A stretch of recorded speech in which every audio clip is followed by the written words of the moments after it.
Selamat siang Pak Greg.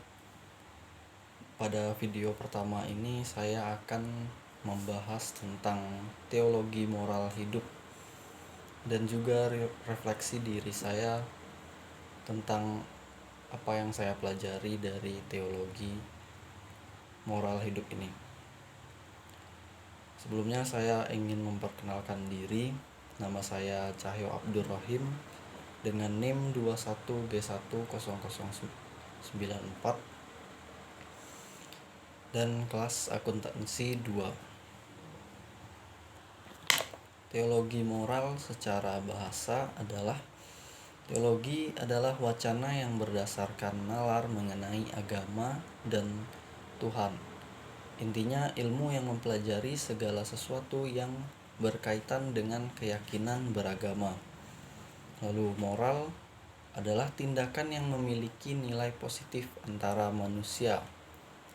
Lalu orang yang tidak memiliki moral disebut dengan amoral. Artinya dia tidak bermoral, tidak memiliki nilai positif di mata manusia lainnya. Teologi moral hidup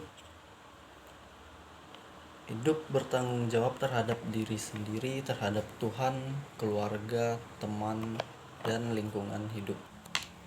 Semua orang perlu untuk mempelajari teologi moral hidup agar menyadari apa arti hidup manusia, menghormati dan menghargai antar sesama manusia.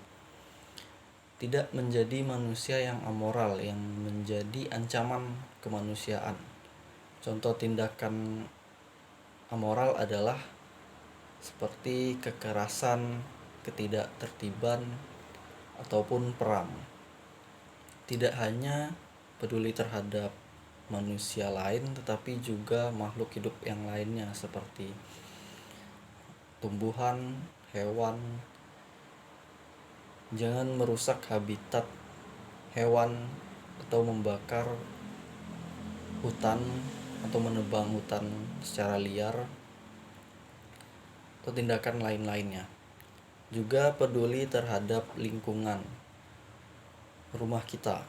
Jangan membuang sampah sembarangan ataupun hal yang lainnya agar kita bisa hidup di dunia dengan nyaman. Setelah saya mempelajari teologi moral hidup ini, saya bisa dapat membangkitkan kesadaran saya tentang moral atau etika terhadap manusia yang lain atau makhluk dan juga lingkungan.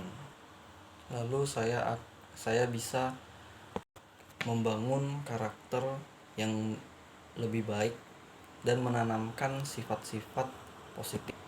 Sifat-sifat positif yang akan saya tanamkan adalah seperti contoh sifat sabar.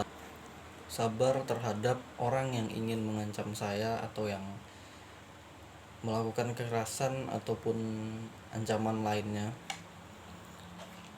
Dalam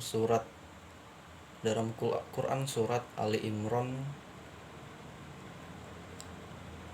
wahai orang-orang yang beriman, bersabarlah kamu dan kuatkanlah kesabaranmu.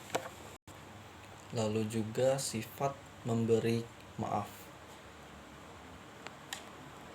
kepada orang-orang yang telah berbuat jahat atau melakukan kesalahan kepada saya.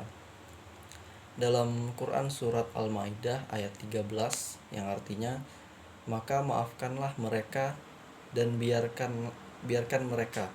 Sungguh Allah menyukai orang-orang yang berbuat baik. Lalu sifat menebar kebaikan.